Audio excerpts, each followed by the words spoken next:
अजा एकादशी भाद्रपद कृष्ण पक्ष की एकादशी व्रत कथा। भक्तों बोलिए राधे राधे। कुंती पुत्र युधिष्ठिर बोले कि हे जनार्दन, अब आप मुझसे भादो मास की कृष्ण पक्ष की एकादशी के बारे में बतलाइए। उस एकादशी का क्या नाम है तथा उसकी विधि क्या है, सो सब विस्तार पूर्वक कहिए। श्री कृष्ण भगवान बोले, हे राजर्षि, भादव मास के कृष्ण पक्ष की एकादशी को अजा एकादशी कहते हैं। इसके व्रत करने से समस्त पाप नष्ट हो जाते हैं। इस दिन भगवान की भक्ति पूर्वक जो मनुष्य पूजा करता है तथा व्रत करते हैं, उनके पाप नष्ट हो जाते हैं। इस लोक और परलोक में सहायता करने वाली इस एकादशी व्रत के समान विश्व में दूसरी एकादशी नहीं है। इस एकादशी की व्रत कथा इस प्रकार है।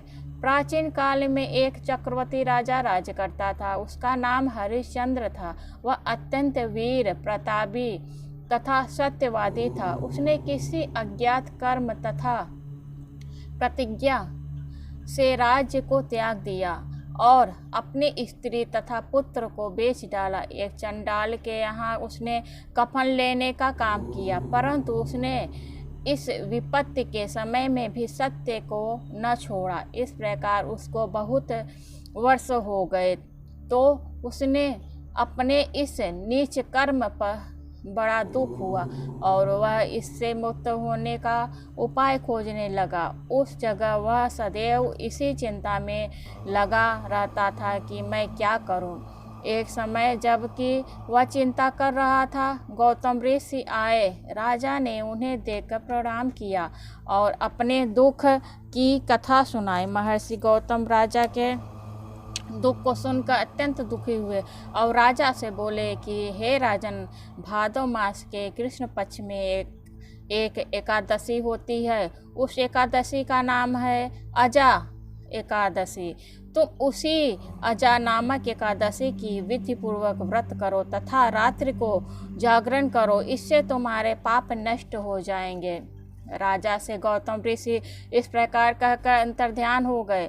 अजा नाम की एकादशी आने पर राजा ने मुनि के कहे अनुसार विधि पूर्वक व्रत तथा रात्रि में जागरण किया। उसी व्रत के प्रभाव से राजा के समस्त पाप नष्ट हो गए। उस समय स्वर्ग में नागाड़े बजने लगे तथा पुष्पों की वर्षा होने लगी। उसने अपने सामने ब्रह्मा, इंद्र, महादेव जी आदि देवताओं को खड़ा पाया। उसने अपने मृतक पुत्र को जीवित तथा स्त्री को वस्त्र तथा आभूषण से युक्त देखा। व्रत के प्रभाव से उसको पुनः राज्य मिला और अंतिम समय अपने परिवार सहित स्वर्गलोक को गए। हे राजन, यह सब अजा एकादशी के व्रत का प्रभाव था।